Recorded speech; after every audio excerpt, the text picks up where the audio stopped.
Bonjour à tous, on se retrouve pour un nouvel épisode de Beach Roast to My Sister's Ex.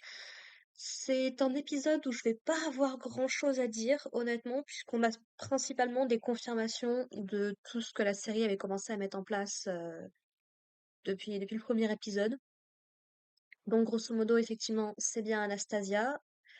Euh, Elle n'est pas réellement tombée dans la rivière au moment de son attaque. Elle a réussi à pousser un rocher pour faire croire qu'elle s'était jetée à l'eau, qu'elle était tombée en tout cas. Ce qui, du coup, le cocher a cru et n'a pas cherché beaucoup plus loin. Et suite à ça, du coup, donc, elle a fui pour arriver dans la capitale.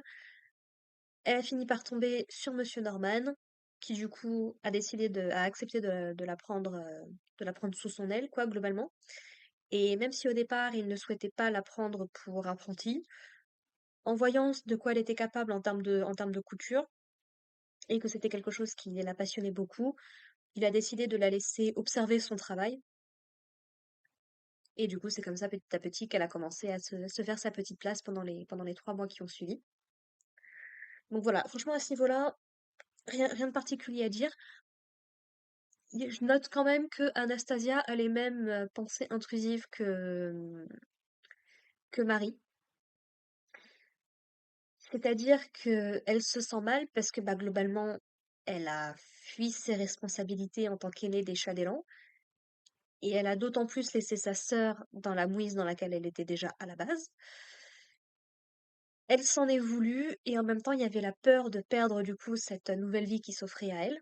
Et c'est uniquement quand Lufion a amené la pierre pour faire la bague pour Marie que du coup, donc, elle a appris que la personne pour qui avait des cheveux roux, que sa sœur était décédée et qu'elle s'appelait Marie. Donc, pareil, les pièces se sont rapidement assemblées pour elle. Et du coup, donc, elle a décidé. Alors, elle a prétendu effectivement être malade quand elle a été appelée au château de Cyrus, mais elle a quand même décidé d'affronter la vérité, de protéger sa sœur pour malheureusement ne pas avoir réussi à la protéger toutes ces années.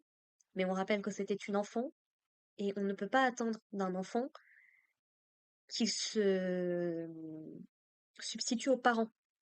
C'est-à-dire que,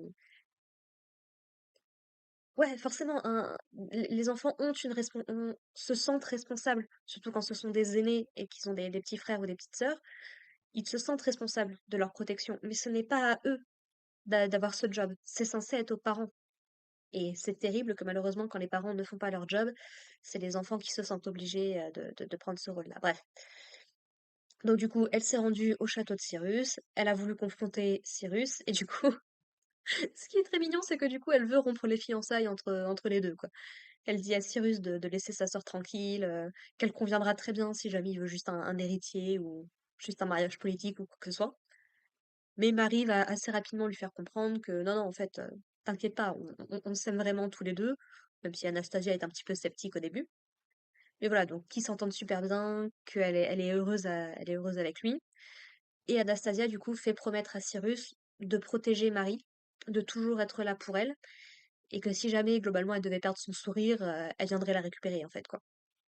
Donc ça laisse supposer que Anastasia va garder son identité actuelle de Arthur et de continuer sa petite vie tranquille, loin de toutes les affaires familiales. Et la fin de l'épisode nous annonce une confrontation terrible entre Marie et ses parents. Ce qu'on découvre, c'est qu'il est illégal et il est interdit pour son père de ne pas savoir parler le falien, en fait, que c'est ça, c'est la langue des nobles, et que sans elle, bah, il ne peut pas accomplir son travail de baron correctement. C'est peut-être aussi pour ça que sa famille en est venue pratiquement à la ruine, hein, je pense que ça doit jouer un petit peu. Et notamment, donc, qu'il avait aucune légitimité à faire de Marie sa remplaçante. Et même déjà à l'époque de sa mère, c'était déjà pas très très limite, quoi. Donc, voilà, donc Marie est prête à aller confronter ses parents, surtout que Cyrus lui a bien fait comprendre que dans la situation dans laquelle elle était avec sa famille, elle n'avait pas la possibilité de refuser les ordres de son père, puisqu'elle a été conditionnée pour être dans cette situation-là depuis qu'elle est toute petite. Donc, on ne peut pas blâmer une victime pour les crimes de son bourreau, quoi. Concrètement, ça ne se fait pas, quoi.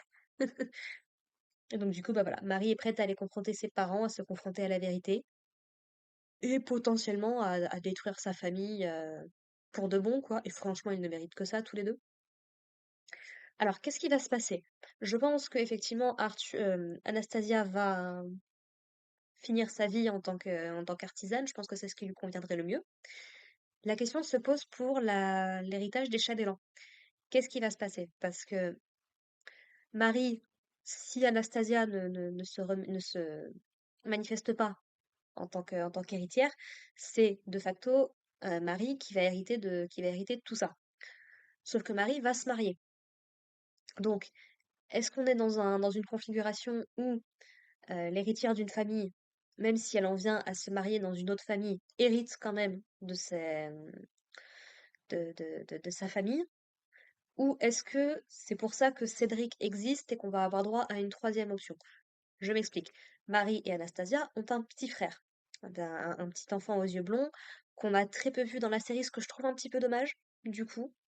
Mais il est là, il existe.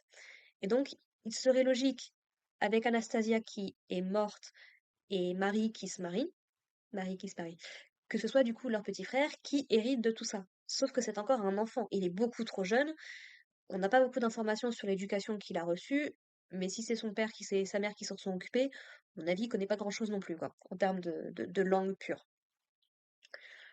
Donc, ma petite solution préférée pour éviter que ce gamin finisse dans un orphelinat ou je ne sais où, eh ben, qu'il vienne vivre avec Marie au château de Cyrus, qu'il l'élève, qu'il lui apprenne tout ce qu'ils savent pour que du coup, plus tard, il puisse reprendre les rênes de la maison familiale et du coup, remettre cette dynastie un petit peu sur les rails, quoi. Ou alors on va avoir Marie qui va gérer les deux.